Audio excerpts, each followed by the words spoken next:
It's 9:13 on the East Coast, and here's a live look at the floor of the New York Stock Exchange. We're a little more than 15 minutes ahead of the opening bell. A lot of frayed nerves as people watch all of this. The massive sell-off in the markets, once again, making the shaky recovery in this country a big issue on the campaign trail this morning. Here's Donald Trump on addressing this morning when he was talking to Fox and Friends. He talked about China. Let's play that.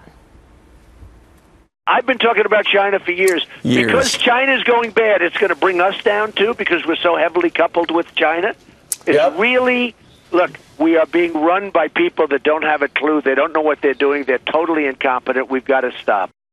Governor Christie of New Jersey is a GOP presidential candidate, as you well know.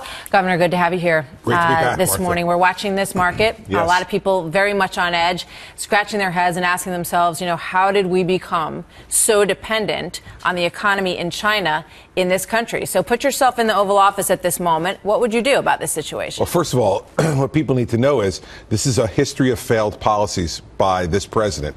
What's happened is because this president has run up more debt than any president in American history, that debt has been given to us in large measure by the Chinese. And so now, as the Chinese markets tend to have a correction, which they're doing right now, it's going to have an even greater effect because this president doesn't know how to say no to spending, doesn't know how to say no to a bigger and more intrusive government. So what you need to do in the Oval Office is rein this government in, stop running up so much debt. That's what I did in New Jersey as governor of New Jersey. It's what I would do as president of the United States. All right, so you got to increase manufacturing in this country. You got to lower corporate taxes, many people would say, yes, in order to encourage people to invest in their own businesses here at home. The corporate tax rate really hasn't changed in New Jersey under your leadership. No, the corporate tax rate has gone down, Martha. You're wrong. We cut corporate business taxes by $2.3 billion in my 5 years as governor. It's one of the places where we've been able to lower taxes. As a result, we have over 175,000 new private sector jobs in New Jersey in my 5 years as governor. That's really helped a great deal. But the other part of this, too, is I've been saying this on the campaign trail of running for president, that we have to lower our tax rates in this country, and we have to have a much more aggressive energy policy. If we lower energy costs, we're going to create those manufacturing jobs that you're talking about, because that'll help us compete much better with the Chinese and others around the world if we keep our energy prices lower, which we can do. All right. You've also got American businesses that just feel strangled by regulation. 16, 17 agencies they have to answer, a ton of paperwork to. How do you cut the number of employees? Have you cut the number of employees in your state that work for the government? 9,500 fewer employees today in the state of New Jersey than when I became governor of New Jersey 5 years ago. Secondly, we have cut regulations from the Corzine era, my predecessor, by 1/3 during my governorship. You do that by freezing any new regulation, which we did, and I'll do as president, and by going out and holding business meetings all around the country. We did this publicly around the state of New Jersey and say to business people, what are the worst regulations, the ones that are really hurting you, hurting your ability to create jobs? We got rid of 1/3 of those regulations. This administration has been the biggest regulator in American history because they believe Washington should make the decisions rather than people in the business world. I think most people out on your air today know Washington is messed up. They've messed up this country, both parties, and we need to go and fix it. You need a strong executive to go and do that. You think that that's what Donald Trump has gotten so much attention for, because people are just so angry at Washington. He talks about simplifying the tax code, simplifying a lot of things. Is it too simple? Well, listen, I've said that I think the immigration plan is much too simplistic. The Mexicans are not going to pay for the wall.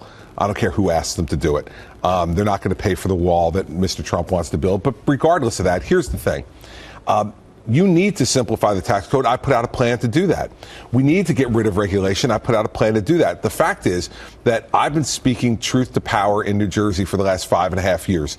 We've been the ones who stood up more vetoes of tax increases than any governor in American history. Americans for Tax Reform just said that last week.